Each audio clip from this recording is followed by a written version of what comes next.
Encontros esses que fazem parte do Grupo de Estudos Nietzsche. Então, essa atividade é uma atividade do Grupo de Estudos Nietzsche, que foi fundado em São Paulo, na Universidade de São Paulo, pela professora Scarlett Martin.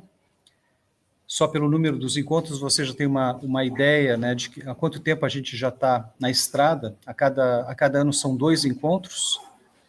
Aqui na mesa também nós estamos aqui com os cadernos Nietzsche, que também são do Grupo de Estudos Nietzsche. E temos ainda a coleção Sendas e Veredas, que é uma publicação também do Grupo de Estudos Nietzsche. Então, nessa edição 53, é um projeto já pensado lá por volta de 2017. Nós havíamos pensado nesse projeto aqui no FEPEL. E agora, em parceria, então, com o programa de pós-graduação em filosofia da UFPEL, o Departamento de Filosofia, a gente tem a oportunidade de realizar esse projeto longamente acalentado.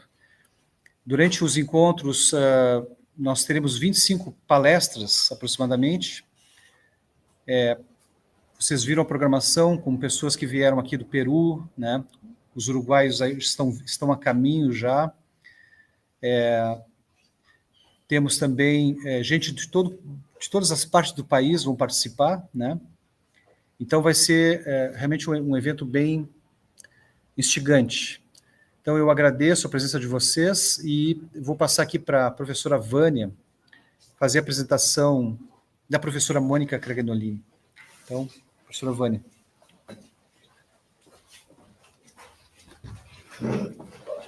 Bom, boa noite a todos e a todas. Eu tenho o privilégio de apresentar a professora Mônica Cragnolini, que é doutora em filosofia pela Universidade de Buenos Aires, atua como docente na Faculdade de Filosofia e Letras dessa universidade como professora titular de Metafísica, Problemas Especiais de Metafísica, Filosofia da Animalidade e como diretora do mestrado em Estudos Interdisciplinares da Subjetividade.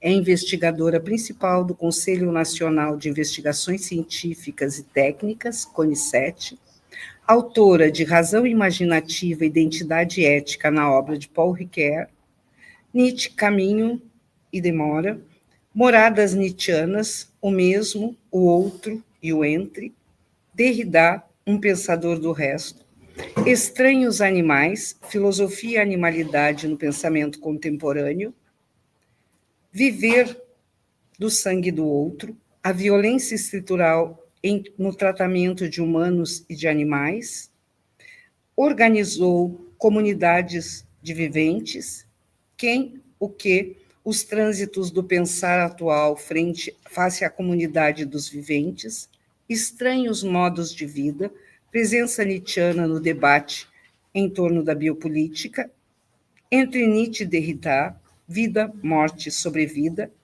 estranhas comunidades, a importância nietzschiana no debate contemporâneo. É autora de numerosos artigos em revistas especializadas e outros meios, dedica-se à temática de Nietzsche, pós-nietzschiana, dirige a revista Estantes e Azares, Escrituras Nietzschianas, e recebeu o primeiro Prêmio Nacional da Cultura e Ensaio Filosófico em 2020.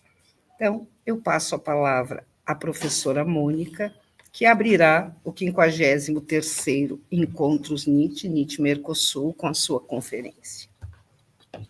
Bueno, ¿qué tal por venir? En la primera de las consideraciones, David Strauss, el confesor y el escritor, Nietzsche había desarrollado la idea de filisteísmo cultural para referirse al modo en que la formación de los estudios históricos podía convertirse en un elemento domesticador de los impulsos creativos. Esta es una idea que no abandonará Nietzsche a lo largo de su obra. Lo que en estos textos tempranos aparece como cultifilisteo, y recuerdo el término es Bildung Philister, un educado filisteo, o emparentado con la enfermedad histórica, luego se transformará en el docto o filósofo obrero de obras más tardías. Es necesario tener en cuenta que esta idea, que aparece en la primera consideración intempestiva, es contrapuesta a la noción de Kulturmensch, al hombre culto, con lo cual Nietzsche está estableciendo una diferencia entre Bildung y Kultur. Nietzsche aclara que la palabra Bildungsphilister, filisteo educado, o cultifilisteo, como ha traducido al español Andrés Sánchez Pascual, o bien filisteo de la formación, como traduce Joan Belinares, es propia de la vida estudiantil y remite al tipo de hombre educado que está informado y razona, pero que es lo opuesto a todo lo creativo, lo inspirado por las musas y lo artístico. Es interesante que Nietzsche califique a este filisteo formado o educado como un resentido y vengativo, que cree ser el que posee la verdadera cultura alemana y que está determinado por la opinión pública, la cientificidad del positivismo y la conformidad con lo presente. Y señalo que es interesante esta caracterización porque la referencia a la venganza y al resentimiento nos remite a las ideas que desarrollará posteriormente, sobre todo en la genealogía de la moral, con respecto al modo en que el ideal ascético se exacerba vengativamente contra ese carácter de desborde que es lo vital. Y entonces las formaciones culturales, las instituciones, las academias, las universidades terminan albergando a resentidos que operan por miedo a la vida. En el prefacio a Humano demasiado humano 2, Nietzsche se posiciona como el padre del término Bildungsphilister, que se había hecho de uso común en la Alemania de su época, y señala de qué manera él padeció la enfermedad histórica y cómo estaba dispuesto a la recuperación y a pensar la idea de historia para el futuro. Todavía en 1888 le señala a George Brandes que él fue el autor del término y lo mismo hace en Ecce Homo. En la segunda intempestiva, la que está dedicada al tema de la historia, la utilidad de la historia para la vida, en esta segunda intempestiva el término aparece en el contexto de la caracterización de la educación juvenil alemana orientada a formar eruditos y científicos, sobre todo científicos que se apartan de la vida para poder visualizarla. Esto da como resultado charlatanes que opinan sobre el Estado, la Iglesia y el arte. Y cito, dice Nietzsche, estómagos insaciables que no saben lo que es el hambre y la sed justas. Esta insaciabilidad del filisteo educado es similar a la del último hombre de Así habló Zaratustra. Y cito, esa especie degenerada que dice todo para mí. También se parece a los últimos hombres en la satisfacción consigo mismo. Recordemos que cuando Zaratustra va a hablar del ultrahombre al mercado, los últimos hombres no le prestan atención y solicitan el espectáculo del funámbulo que va a caminar sobre la cuerda. Y que recuerdo es ese primer discípulo que Zaratustra se lleva como un cadáver, bueno, y luego lo deja, ¿no? En un fragmento póstumo de marzo de 1875, Nietzsche señala, y cito, cuánta más estupidez, tanto mayor bienestar. El filisteo de la cultura es la criatura más satisfecha que se haya visto nunca bajo el sol y ha de tener una estupidez proporcional a ella. Y en la primavera-verano de ese mismo año, de 1875, indica el filólogo objetivo castrado, que por lo demás es un cultifilisteo y un enemigo de la cultura, y que además practica una ciencia pura, es un fenómeno lamentable. Como señala Scarlett Martin, en el siglo XVIII el término filisteo era de uso corriente en los medios universitarios para referirse a aquellos que rechazaban la libertad estudiantil a favor del cumplimiento del deber y de las leyes. Martin indica que la idea de cultura de Nietzsche en este momento implica la unidad de estilo y desde ese punto de vista se comprende el rechazo a la uniformidad de la Bildung. En este sentido, creo que hay que tener en cuenta que el término Bildung en estas obras de Nietzsche estaría abarcando tanto la formación educativa de los jóvenes como la así llamada cultura general y también la opinión pública, ¿no? Es decir, todo eso formaría parte de esta idea de Bildung. El término Bildungsphilister caracteriza entonces al erudito que utiliza los estudios históricos como forma de domesticar los impulsos creadores y artísticos, un anuncio de la enfermedad histórica, tema central de la segunda de las intempestivas.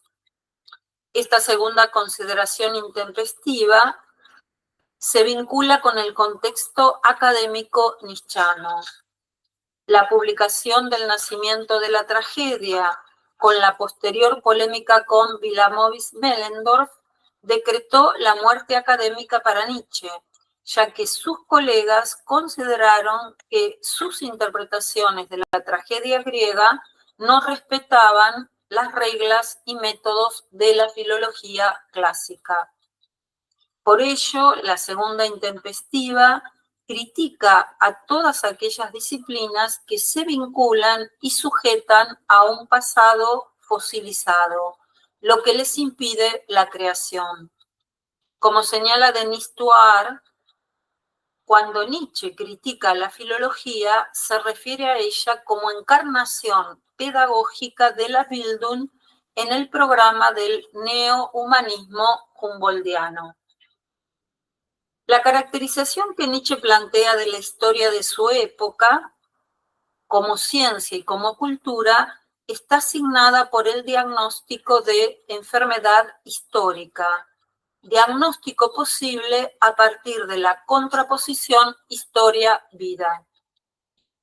Pero frente a esa enfermedad de su época, para Nietzsche existe un modo sano de enfrentarse con la historia a partir de lo ahistórico y lo suprahistórico, que permiten pensar en la fuerza del presente.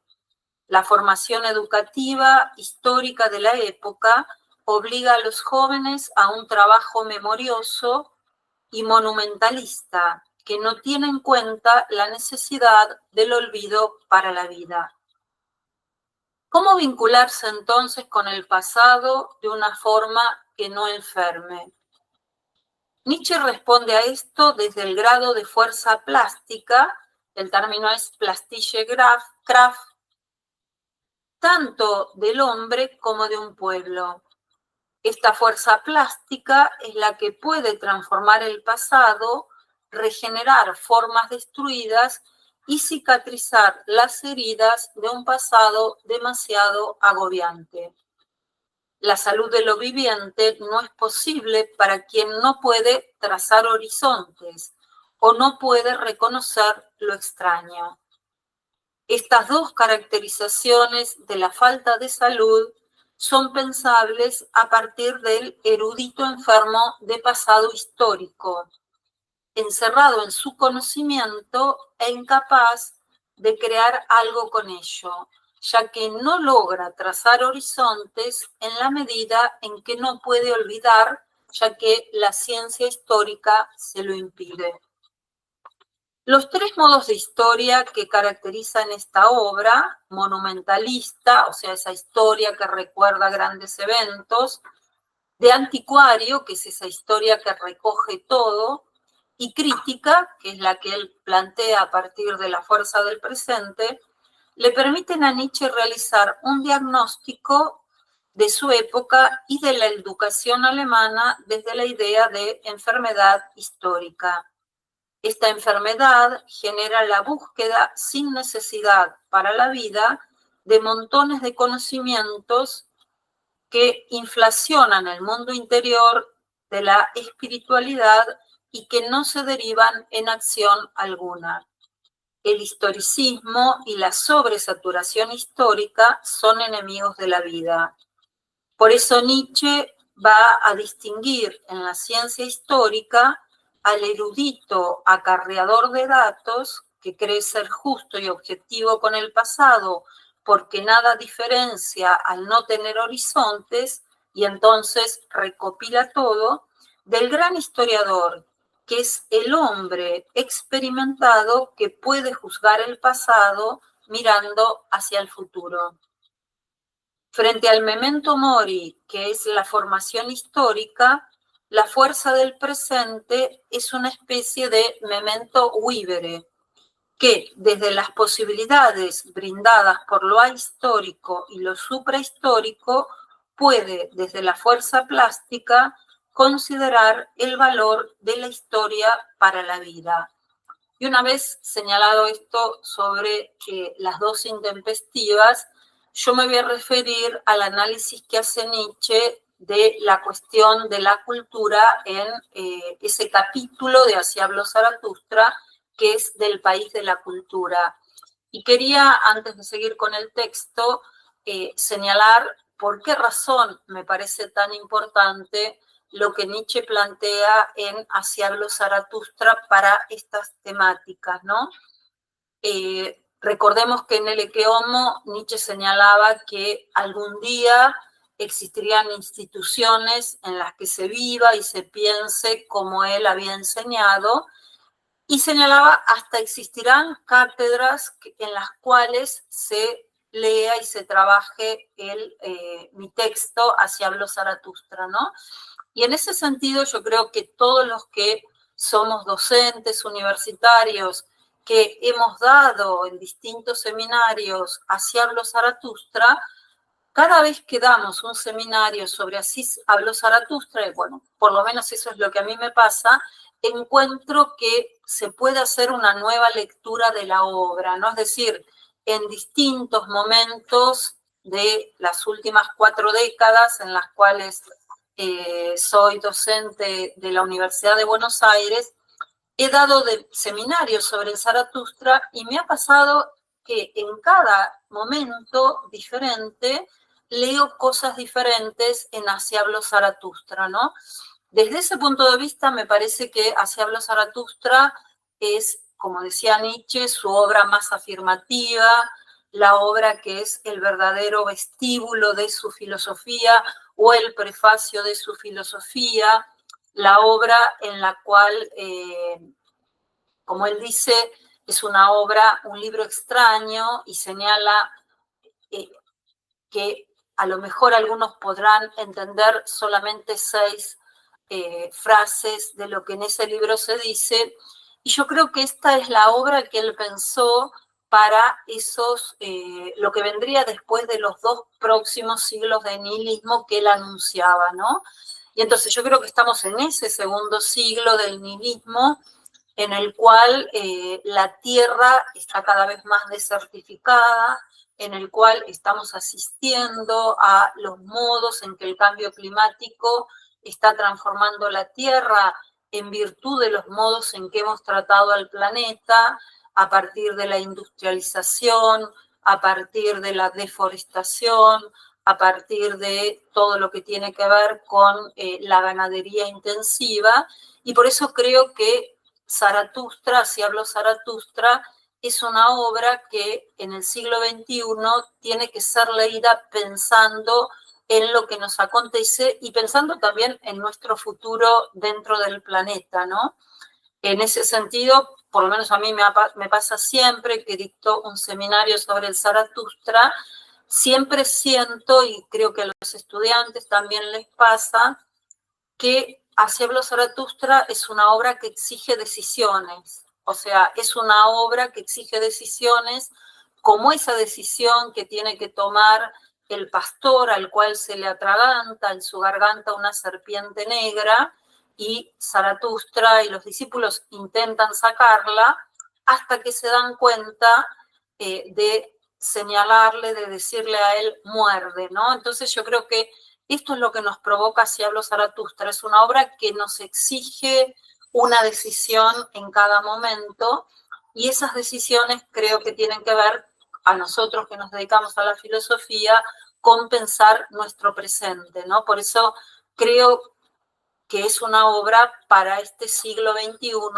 en el cual estamos ya en ese mundo desertificado, en ese desierto que crece día a día, que anuncia Zaratustra, ¿no? Entonces, por eso elegí trabajar sobre Zaratustra para esta temática de la cultura y voy a ir al capítulo del país de la cultura.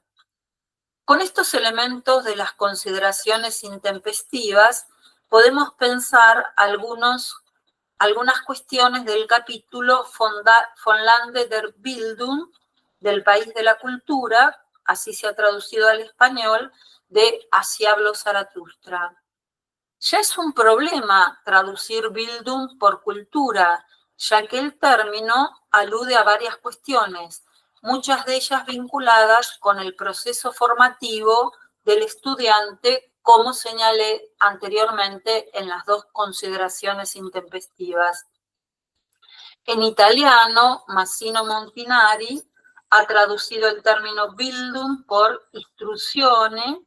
Al francés, Maurice de Gandillac lo traduce por culture y al inglés, Adrián del Caro por education. En español, tanto Andrés Sánchez Pascual como Alejandro Navarro han traducido Bildung por cultura y en portugués, tanto Paulo César de Sousa como Gabriel Valladao Silva vierten el término por cultura. Como señala Alexandre Alves, Bildung es uno de los conceptos más ambiguos para referirse a la cuestión de la educación, ya que designa al mismo tiempo un proceso y un resultado, algo del orden individual en la formación de sí, pero también colectivo, e incluye las ideas de totalidad, desenvolvimiento, interioridad, vocación, entre otras. El término, que tenía una connotación religiosa en el pensamiento de Meister Eckhart, la imago Dei que se debe imitar interiorizándola, se seculariza con Herder, quien piensa a la humanidad como un logro a realizarse por el esfuerzo de cada individuo. El ideal de la Bildung es el de la integración de educación y cultura a partir del cultivo de sí y con una noción rectora de humanidad. Tanto para Humboldt como para Goethe, el individuo educado es la síntesis simbólica de toda la humanidad.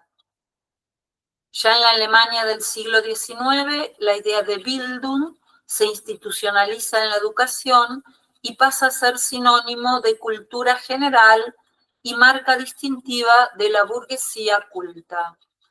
Este es el concepto de Bildung que Nietzsche critica y asocia con la idea de filisteo de la formación o culti-filisteo. Bildung es un término que, como ya vimos en las dos primeras intempestivas, Nietzsche utiliza profusamente en su obra con diversos sentidos, pero básicamente como educación y formación. El término, al derivar de Bild, imagen, lo que sería forma en latín, establece el nexo con la idea de formación. En Así habló Zaratustra, la palabra Bildung estará constantemente asociada a los últimos hombres, que se sienten orgullosos y satisfechos de su cultura. En el nuevo ídolo, Zaratustra señala: mirad pues a esos superfluos, roban para sí las obras de los inventores y los tesoros de los sabios. A su robo lo llaman cultura, que el término es Bildung, y todo se convierte para ellos en enfermedad y desdicha. Mirad pues a esos superfluos. Siempre están enfermos, vomitan su bilis y llaman a eso periódico. Se devoran unos a otros y ni siquiera consiguen digerirse. ¿Cómo describe Nietzsche a este país de la cultura o de la formación, país de los superfluos que roban las obras y las ideas de los creadores y que se expresa como opinión pública en los periódicos? En primer lugar, Zaratustra señala que al ver a sus contemporáneos en esa patria de todos los tarros de colores, como él dice, no pudo menos que reírse. Esos hombres pintados de todos los colores están con 50 espejos alrededor que los halagan y los reproducen. ¿Qué reproducen los espejos? Todas las épocas y todos los colores, de manera abigarrada, como esa historia del anticuario de la segunda intempestiva, que carece de capacidad de olvido y por lo tanto registra todo hasta el último detalle. Pero el registro de todo, ya lo señaló Borges en su relato Funes el Memorioso, impide pensar. Como señala Fabio Merlini, la Bildung patentiza los efectos de la parálisis de la plastische Kraft des Lebens, es decir, de la fuerza plástica de la vida. Y la máscara de esos hombres es su propio rostro. Por eso Zaratustra señala que ya no soporta años. Y él dice, ni vestidos ni desnudos. Ellos son solamente pinturas de todo cuanto alguna vez fue creído. Son estériles y por eso ni siquiera tienen la fe que les permitiría crear. En consecuencia, se limitan a la reproducción de la cultura histórica. Oyer ha señalado que que cuando Nietzsche critica la cultura como multicolor, está retomando el concepto de unidad de la cultura de su periodo metafísico. Sin embargo, considero que no hay tal retorno a esa noción de cultura si se piensa esa unidad como totalizante, lo que significaría una opción metafísica en el sentido de la metafísica criticada por Nietzsche, sino que lo que se está patentizando con los tarros de colores es el rechazo de la mera reproducción que impide la creación. Porque cuando Nietzsche rompe con la metafísica schopenhaueriano-wagneriana, anuncia una edad futura a la que llama variopinta, que debe hacer muchos experimentos de vida, con lo cual su rechazo no es a la multiplicidad y la variedad, sino a la reproducción de la mismidad. La creación necesita de la fe y de los sueños. Los hombres del país de la cultura están atados al pasado y cito, solo son pinturas de lo que alguna vez fue creído. Y Zaratustra, que no busca ni la patria de los padres, Fatalán, ni la patria de las madres, Mutalán, sino la de los hijos, señala. Pero nunca encontré un hogar en todas las ciudades, En todas las ciudades fui un nómada y una despedida junto a todas las puertas. Los contemporáneos, hacia quienes al principio me empujó el corazón, son para mí extraños y una burla, y fui desterrado de las patrias y las matrias. Por eso solo amo ya el país de mis hijos, el oculto en el mar más lejano. Ordeno a mis velas que lo busquen sin descanso. Quiero reparar en mis hijos el que yo sea hijo de mis padres, igual que quiero reparar en todo futuro este presente. Y repito, fíjense que señala Zaratustra, quiero reparar en todo futuro este presente. El mundo de la Bildung es el de los contemporáneos a Nietzsche, en el que la formación recibida en la enseñanza impide la creación.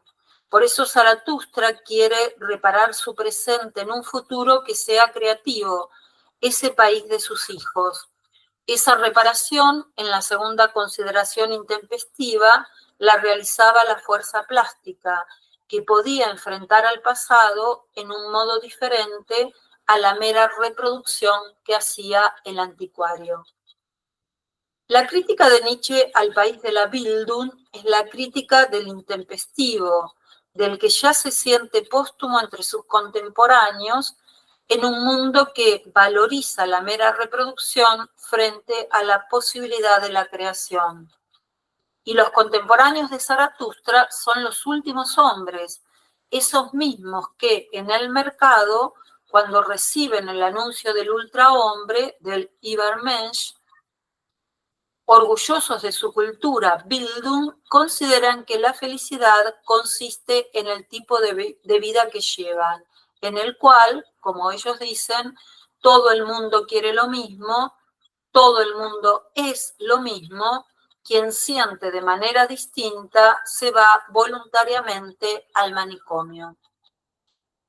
Estos últimos hombres son los hombres de la mismidad, que reafirman continuamente su modo de ser en su cultura de reproducción de lo mismo, ya que la diferencia asusta y pone en peligro. Por ello, los 50 espejos antes mencionados que los rodean y reproducen. Estos últimos hombres son los que quieren conservarse en su modo de ser, los omnisatisfechos con el tipo de vida que llevan, los que se creen inventores de la felicidad, y por eso Zaratustra abandona ese mundo del mercado para ir a buscar compañeros creadores. Me voy a referir ahora entonces, una vez señalado esto en el capítulo del país de la cultura, a la cultura y los dos perros de fuego. Señalé el aspecto reproductor de la Bildung y es necesario tener en cuenta también los otros elementos presentes para Nietzsche en la idea de cultura en su aspecto civilizatorio. Con esto me refiero al modo en que el existente humano ha avanzado sobre la así llamada naturaleza para establecer su soberanía sobre todo lo que es, básicamente a partir de la espiritualización que desdeña lo vital con sus cambios y transformaciones. En este sentido, la cultura es un proceso de sacrificio de lo vital y de autosacrificio de lo vital en lo corporal en el existente humano. Todo el proceso de interiorización, la mala conciencia, la formación de los trasmundos, está señalando de qué manera se constituye la civilización humana y el modo en que el existente humano avanza sobre la tierra, convirtiéndola en desierto. ¿Por qué el mundo se ha transformado en desierto? Existe para Nietzsche una obra de la metafísica platónico-cristiana que ha degradado y despreciado la tierra y ha intentado dominar el mundo. Ese dominio supone, y cito, una avidez insaciable, remover las entrañas de la tierra en busca de tesoros. Vuelvo a citar esto que es de un fragmento póstumo. Nietzsche dice, ese dominio supone, y ahora cito, una avidez insaciable, remover las entrañas de la tierra en busca de tesoros. Y ese deseo de remover las entrañas de la tierra es el anhelo de la cultura en su proceso civilizatorio. En ese proceso, el hombre es una de las enfermedades de la piel de la tierra, como señala Zaratustra, quien también indica que el perro de fuego, y el término es Feuerhund, es la otra enfermedad de la tierra. El perro de fuego, que aparece en el capítulo de los grandes acontecimientos, es caracterizado desde las erupciones y los cataclismos, el humo y los gritos. Zaratustra le señala al perro de fuego que la Iglesia y el Estado, como él, desean ser los ventrílocos de la tierra. El perro de fuego es entonces la obra de la civilización que remueve esas entrañas de la tierra intentando extraerle sus riquezas. En ese proceso extractivo, el perro de fuego va convirtiendo a la tierra toda en desierto por su avidez insaciable. Y si interpretamos al último hombre como el habitante del mercado en el sentido del mundo del mercado, del capitalismo, ese perro de fuego es la operatoria del capitalismo que convierte a la tierra toda en ganancia y motivo de usufructo. Pero Zaratustra indica que existe otro perro de fuego, diferente de la cultura civilizatoria y destructora de la Iglesia y del Estado. Ese perro de fuego, y cito, habla realmente desde el corazón de la tierra, y en lugar de humo y fango, lo que exhala es oro. Y la risa corona su aliento, como una nube colorida. Le son indiferentes tus gárgaras y escupitajos y la rabia de tus entrañas, pero el oro y la risa los toma del corazón de la tierra, pues, para que lo sepas, el corazón de la tierra está hecho de oro. El modo civilizatorio de la cultura se ha vinculado con la tierra en forma resentida y vengativa. Este otro perro de fuego que llega al corazón de la tierra es asociable con la idea de la virtud del ultrahombre, la virtud que se da o que hace regalos. Esta virtud se halla en las antípodas de aquel todo para mí, del último hombre. Es la virtud que es enunciada en esos 18 te amo del prólogo de Zaratustra, que se refieren al amor y la promesa del ultrahombre. Frente a la avidez que debe vociferar y producir mucho ruido a su alrededor, este otro perro de fuego ríe, como ríe el niño que juega, como ríe el león del final del Zaratustra. León riente que asusta y hace huir a esos hombres superiores que han ido a buscar a Zaratustra ante el acontecimiento de la muerte de Dios y que se revelan como otros modos del humano. El perro de fuego que ríe desvela el corazón de oro de la tierra. Y Zaratustra ya se había preguntado por el oro y su valor y había señalado que el oro es, cito, raro e inútil y brillante y suave en su resplandor, siempre se regala. Con este otro perro de fuego riente se está indicando otro modo de estar en el mundo, otro modo de ser con el mundo y el resto de lo viviente. Mientras que el último hombre y toda forma del humano, aún el hombre superior, quiere conservarse en su modo de ser y considera que su cultura reproductiva de la mismidad y no respetuosa de lo viviente y de la tierra es el modo de estar en el mundo, Zaratustra anuncia otro modo, un modo poshumano, el modo del ultrahombre. Este ha de ser creador. Y cito, creadores fueron quienes crearon a los pueblos y pusieron sobre ellos una fe y un amor. Así sirvieron a la vida. Es necesario el ocaso de esa oscura nube que es el hombre, como señala Zaratustra, y pensar entonces en un modo de ser que ya no es humano, que es el ultrahombre, el rayo en la nube oscura, quien puede crear a favor de la vida y no dominándola y apropiándosela como hace el perro de fuego civilizatorio de la cultura. Y voy entonces al último punto, que es la fe y el amor del Creador de la nube oscura a la nube de amor. Son dos los elementos que Zaratustra destaca en el Creador, la fe y el amor. La fe es una fuerza del quizás, el filaich, entendible en la posibilidad y la esperanza de otro tiempo diferente al de los contemporáneos, de un tiempo distinto a ese presente reproductor de la Bildung, un tiempo anunciado como indeterminable o incalculable. Por ello, la fuerza del quizás que tanto ha destacado Derrida en la obra nietzscheana. El amor es el que se declara en las 18 proposiciones del parágrafo 4 del prólogo de Así habló Zaratustra. En ese parágrafo, Zaratustra indica que el hombre es tránsito y ocaso, y eso es lo único que se puede amar en él, su carácter de puente.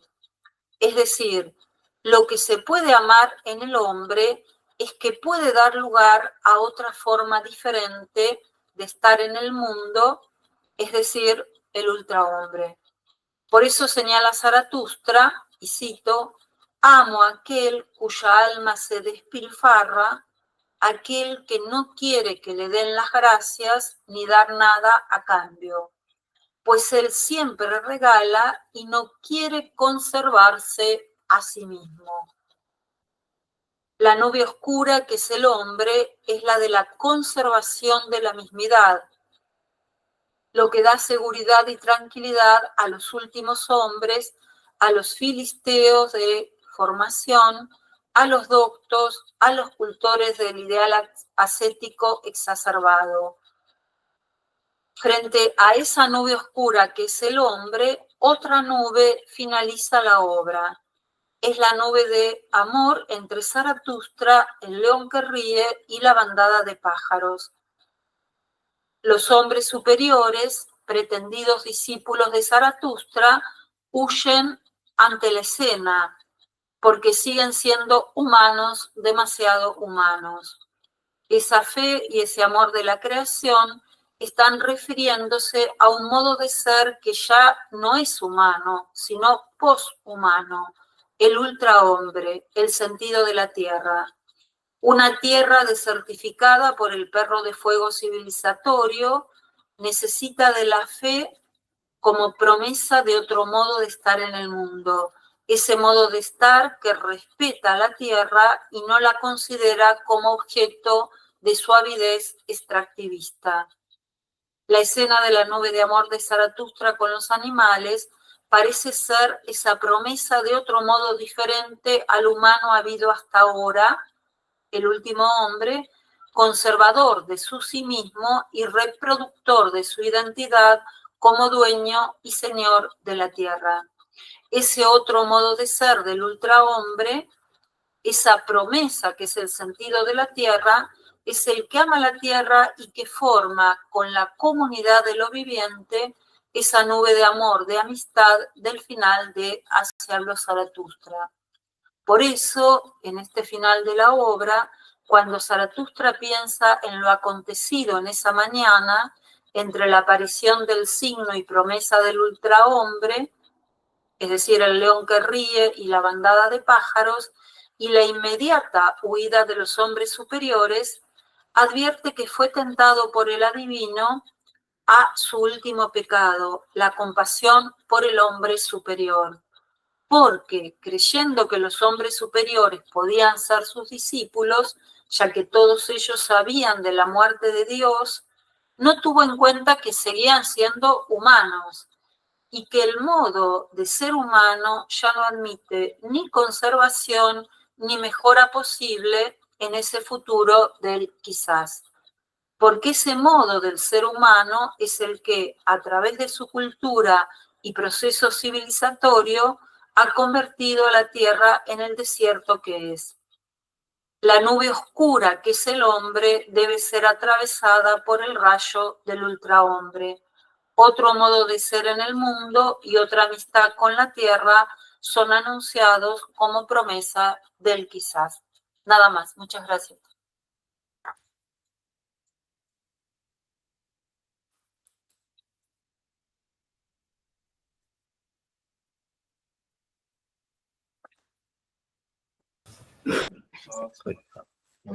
Bueno, gracias, Mónica. Una salva de palmas mais para esta. Gracias. Bueno, voy a pasar para Vania, que va a hacer unas preguntas y después al público. ¿Está bien? Se escucha muy bajito. Mais Bom, alto. tá.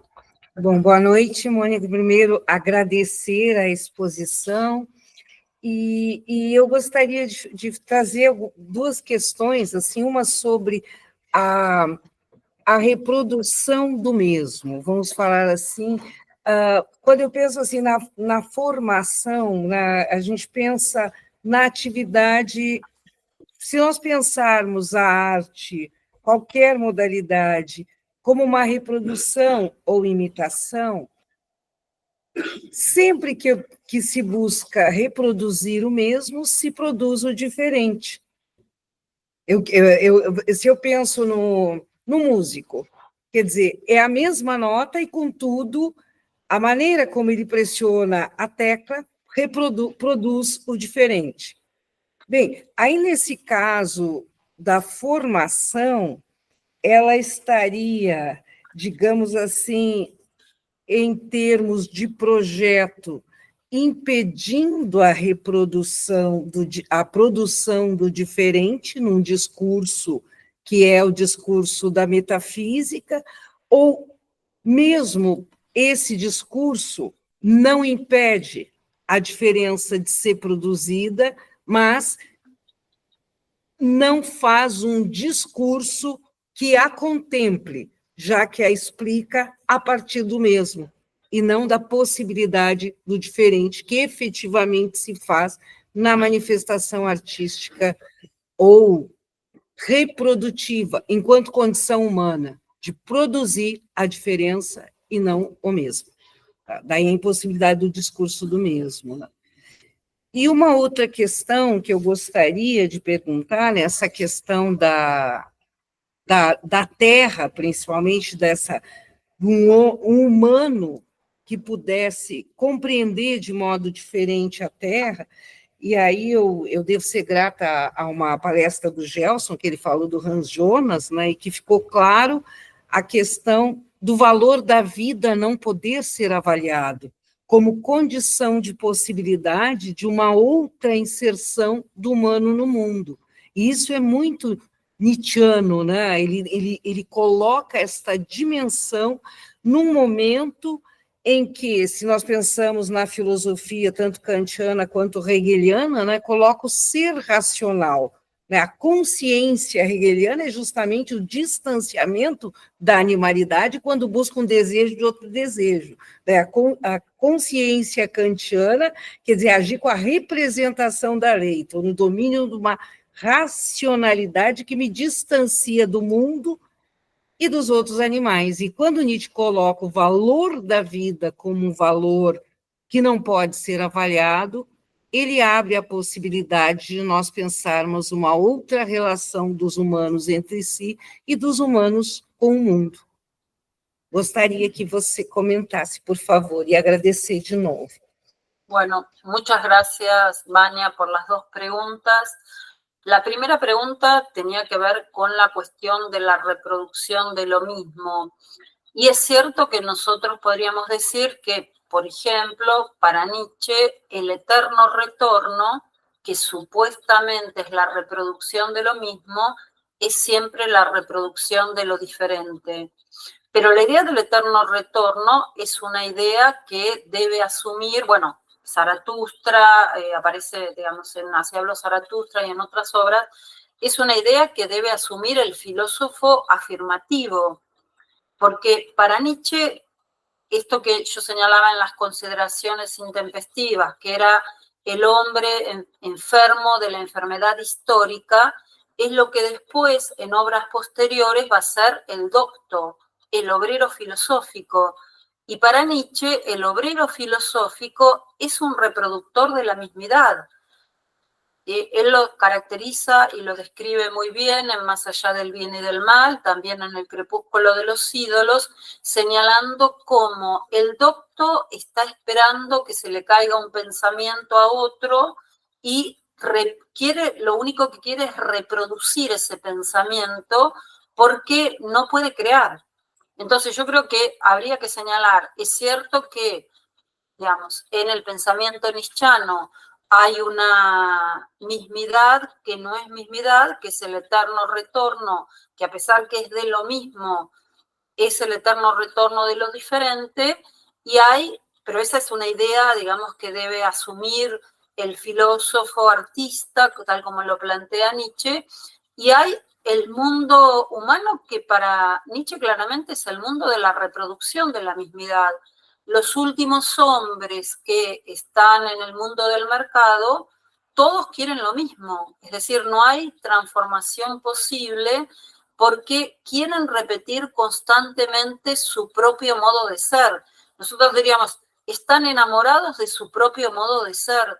Yo cuando releía nuevamente digamos, la caracterización que hace Nietzsche del mundo del último hombre, pensaba que en nuestra época actual, en el siglo XXI, tal vez el mundo del último hombre sea el mundo de las redes sociales. ¿Por qué? Porque en las redes sociales se da la constante reproducción de la imagen de uno mismo y la necesidad de reconocimiento de esa mismidad. Y suele suceder también en las redes sociales que cuando alguien quiere introducir una diferencia, una crítica, bueno, es denostado o se va por sus propios medios, como decía Zaratustra, al manicomio, ¿no? Entonces, yo creo que el mundo de la Bildung en este momento para nosotros es claramente el mundo que se expresa en las redes sociales. Nietzsche cuando hablaba del mundo de la Bildung, en Hacia hoy los Zaratustra, decía, tienen sus periódicos y, digamos, se quieren devorar al otro y no lo pueden ni siquiera digerir. Bueno, yo creo que eso es lo que pasa hoy en día en el mundo de las redes sociales, ¿no? En las cuales se da el mundo de la cultura como Bildung, como reproducción de la mismidad, y se da además la necesidad de reconocimiento de esa mismidad, ¿no? Entonces, por esa razón, estoy de acuerdo contigo en el sentido de que lo mismo produce diferencia, pero para el pensamiento del filósofo artista, de aquel que puede asumir el eterno retorno como esa transformación, para aquel que ama la vida, para aquel que tiene el amor fati, para aquel que tiene la virtud que se da o la virtud que hace regalos, pero no para el último hombre. El último hombre está contento con su mundo y no quiere otra cosa, ¿no? Ahí también es interesante que cuando él en las intempestivas hace la crítica del hombre que tiene la enfermedad histórica, él señala que no puede trazar horizontes porque su mundo es muy limitado, es decir, no puede ver más allá de sí mismo, y por otro lado no soporta lo extraño, no soporta la diferencia. ¿Por qué? Porque ese mundo propio le da seguridad, le da tranquilidad, ¿no? Y por eso yo señalaba esto de que, bueno, esos son los vengativos de la vida. No soportan la vida con su transformación, con este, diríamos, carácter rebosante que tiene constantemente lo vital, y por eso se aseguran un mundo limitado, cerrado, en donde están rodeados, como decía el capítulo del mundo de la cultura, están rodeados de 50 espejos que los reproducen todo el tiempo, ¿no? Eso con respecto a la primera pregunta. Tu segunda pregunta iba hacia la cuestión de la tierra, me preguntabas sobre la tierra y la cuestión de la conciencia, ¿no? Es decir, decías, tanto en la conciencia hegeliana como en la conciencia kantiana hay una separación de lo vital y de lo animal. En ese sentido es muy interesante la crítica que Nietzsche hace de la conciencia, ¿no? Él señala que la conciencia a la cual le damos tanto valor, dice, no es más que un pequeño vestíbulo o una pequeña cámara. O sea, ¿qué sería la conciencia para Nietzsche? Ese ámbito de interiorización de espiritualización que termina generando el animal interior. O sea, todos aquellos impulsos vitales que no se desarrollan de manera, digamos, en vínculo con lo vital, se interiorizan en el ideal ascético y convierten, se transforman en ese mundo interior.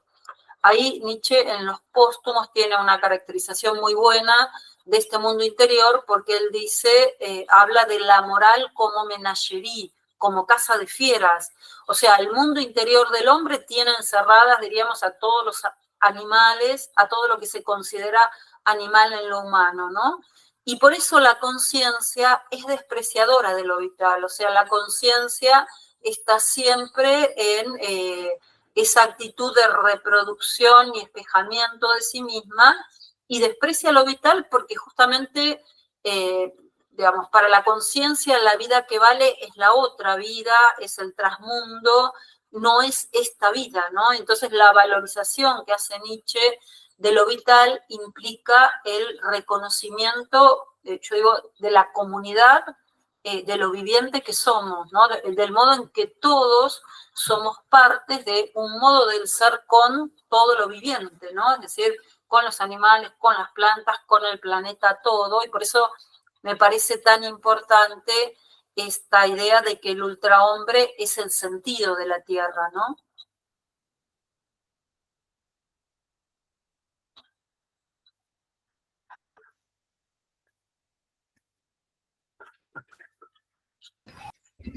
Alô, teste. Grazie, Kátia. Mais alguma pergunta para a Mônica? Ali, ó. Sim, aí você pode vir aqui, tá? Aqui. Você faz a pergunta e eu traduzo, tá? Pode sentar aqui do lado. Hay una pregunta. Ah, bueno, ya está traducida. ¿Quiere leer? La pregunta es la siguiente. Si la muerte de Dios y la creación de nuevos valores son esenciales, ¿cómo garantizar que el superhombre no imponga una nueva forma de tiranía moral? ¿Está bien? Sí, sí, te escuché bien. Bueno, justamente yo lo que intenté mostrar es que la crítica que Nietzsche hace en Así habló Zaratustra es la crítica a lo humano como esa forma de ejercicio de soberanía y dominio sobre la tierra. Por eso hice referencia a esos póstumos que señalaban que, digamos, el hombre tiene esa necesidad. Él dice los europeos, sobre todo, él habla de los europeos, dice, tienen esa necesidad de dominar el mundo y de cristianizarlo. Es decir, creo que en el concepto de lo humano, que en Así habló Zaratustra está criticado en el sentido de que lo humano no debe ser conservado ni puede ser mejorado, se está señalando que el ultrahombre, el Übermensch, es otro modo de ser. Por eso es que desde mi punto de vista, el modo en que yo interpreto la cuestión del ultrahombre implica que ya no es un modo de ser humano, es poshumano.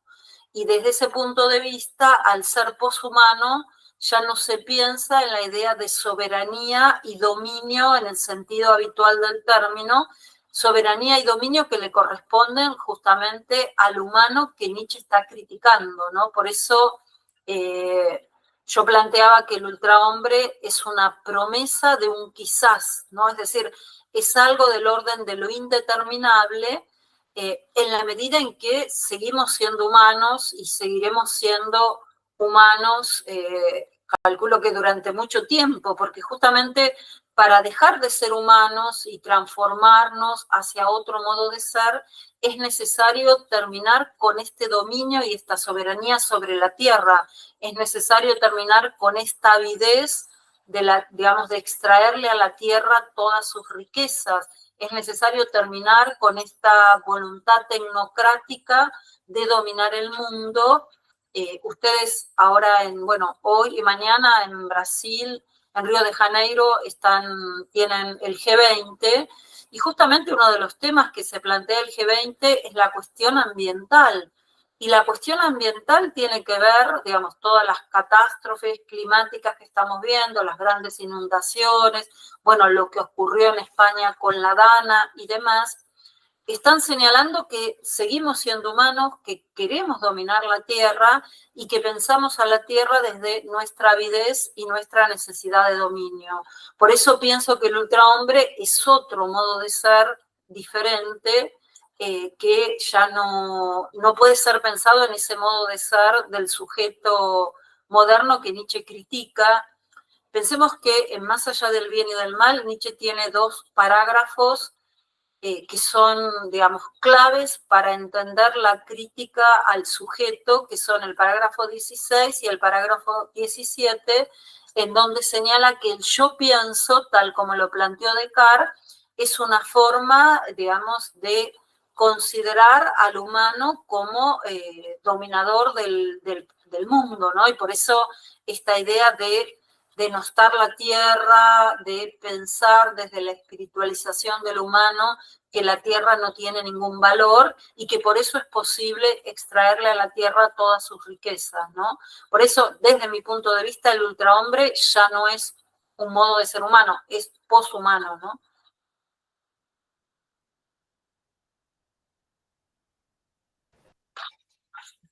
Hay una pregunta. Gracias. Hola, Mónica. Hola, Katia, ¿cómo estás? Un gusto de verte. Como siempre, muy, muy interesante tu exposición y clarísima. Ahora,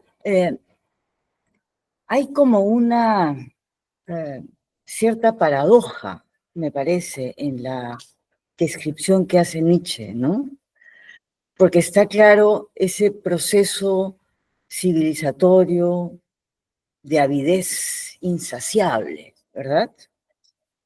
Pero si uno se retrotrae a la primera consideración intempestiva, ¿no? Que es Strauss, ¿no? Casi el prototipo, el primer prototipo del Bildungsphilister, ¿no? Satisfecho de sí mismo, ¿no? Creyéndose en la culminación de la cultura, ¿verdad? Casi como una persona, digamos, saciada, completa, ¿verdad?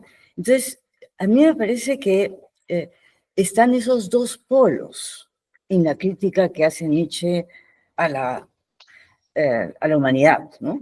El proceso civilizatorio con esta avidez por extraer y, digamos, destruir la tierra correctamente, pero a la vez esta situación tan absurda